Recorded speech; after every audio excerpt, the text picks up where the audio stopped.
gabdho Soomaaliyeed oo badan waxa ay iskood u tooreen xijaabada balse Hindiya gabdhaha muslimiinta ah waxa lagu cadaadinayaa inay xijaabada tooraan. Waxa ka taagan gobolka lagu magacaabo Karnataka ee wadanka Hindiya dhacdo la yaab leh oo qabsatay gabdho muslimiin Hindiyaana kuwaas oo galaaska looga saaray inay xijaaban yihiin dartood. Sina shargaray muuqaalkan oo gaar si asxaabtaada waa galwareed iyo warbixintan gaarka oo aan ku eegaynay dhibaatada ay wajahayaan muslimiinta Hindiya. balila daawada sida Arbacadii iyo Khamiistii gabdhaha muslimiinta ah ee wadanka Hindiya loogu hoobtay iyadoo bartamaha wadooyinka magaalada lagu magacaabo Udubi ee gobolka Karnataka looga siibayo dharka. Waxa ku soo xoomaya dhalinyaro Hinduus oo xiran dharka huruud ah ay Hinduusku caanka ku yihiin.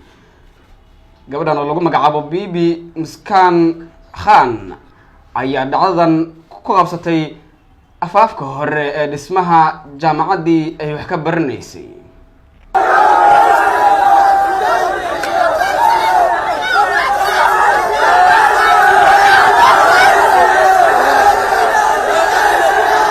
takoorka lagu hayo muslimiinta Hindiya ayaa soo jiitamay sanado badan iyadoo ay wadankaasi ka yihiin boqolkiiba 40. waxaa lagu qiyaasaa 170 ilaa iyo 200 oo milyan oo qof muslimiinta ku dhaqan wadanka Hindiya. gobolkan lagu magacaabo Karnataka waa shay baarka xisbiga midigta fog ee talada haya ee loo yaqaano BJP oo hogaamiyo Ra'iisul Wasaare Narendra Modi, iyadoo muslimiinta gobolkan ku dhaqan ay intooda badan cadaadis wajahayaan. xaaladaha ka jira wadankaasi waxaa kamid ah in dhacdadan oo soo bilaabatay 31 December ee sanadkii ina dhaafay kadib markii gabdho 6 gaaraya oo muslimiin ah ay ardadii Hinduuska ah ee galaaska fadhiyay ka dalbadeen macallimiinta in galaaska laga saaro oo sabab la xiriira inay xijaaban yihiin. waxay bilaabeen kacdoon iyadoo oo rag iyo dumar muslimiin ah ay ku banaan baxeen afaafka hore ee maxkamadda sare ee gobolka Karnataka. waxayna sababtay arrintaasi in garsooraha sare ee maxkamadda uu sheegay in la qabanayo dood ballaaran oo arrintaani ku aadan maadaama ay dhalisay muran xoogan muslimiinta iyo Hinduuskuna ay isgacan qaadeen. booliiska ayaa muuqaal la soo duubay waxa ay muujinayaan iyaga oo markaasi weeraraya koox gabdho muslimiin ah oo ku banaan baxay afaafka hore ee maxkamadda sare ee gobolka Karnataka. dhacdooyinka laga soo warinayo gobolkani waxaa kamid ah in xaaladaha ay wajahayaan dadka muslimiinta ah ee ku dhaqan wadanka Hindiya ay kamid tahay in sidoo kale aan loo ogolayn inay niqaab xirtaan.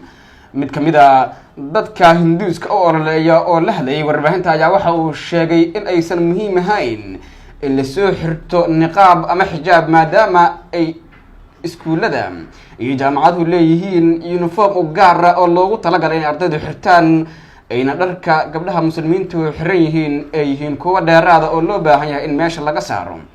dhanka kale gabdhaha muslimiinta ah iyo dhammaan muslimiinta wadanka Hindiya waxa ay ku doodayaan in loo baahan yahay in la helo sharci kala xadeynaya. mid kamid ah gabdhahaasi oo warbaahinta la hadashay ayaa sheegtay in markii iskuulka laga diiwaan gelinayay ama jaamacadda aan sharci looga dhigin inay xijaabka tuurto, balse hadda ay tahay dhacdadan mid soo shaabaxday oo la doonayo in afka looga xiro dadka muslimiinta ah ayna rabaan Hinduusku inay dooriyaan dhaqankooda.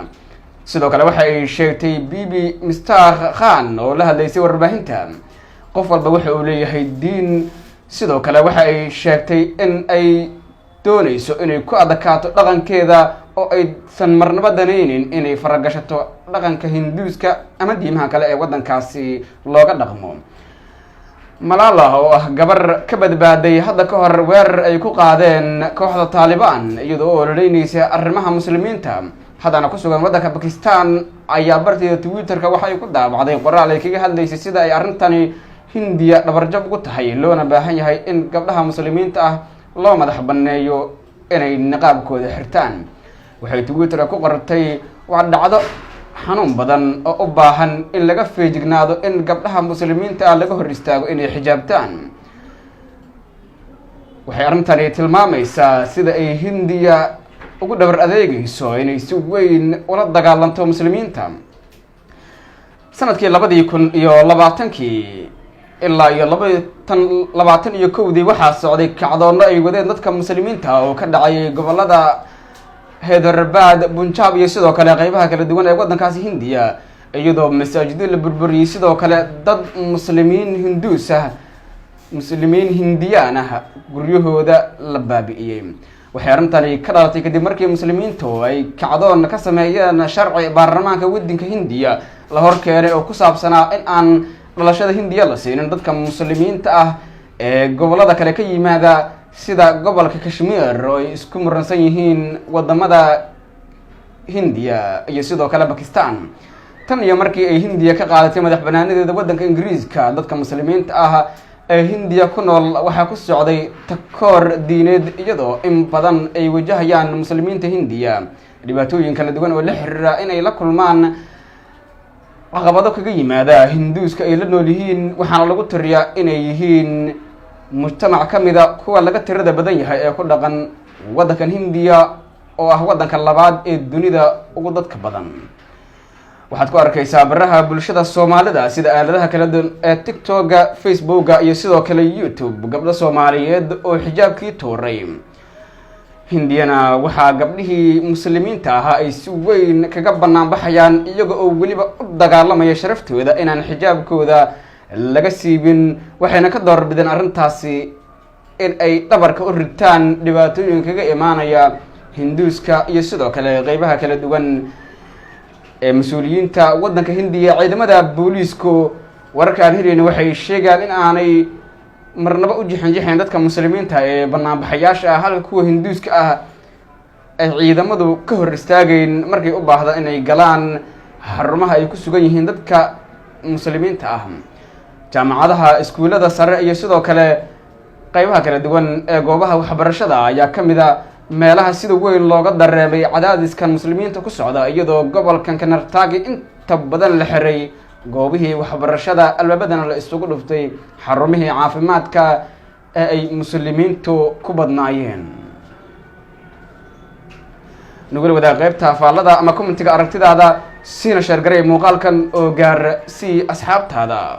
waa galwareed iyo warbixintan gaarka oo aan ku eegaynay dhibaatada ay wajahayaan muslimiinta Hindiya. nabadgelyo.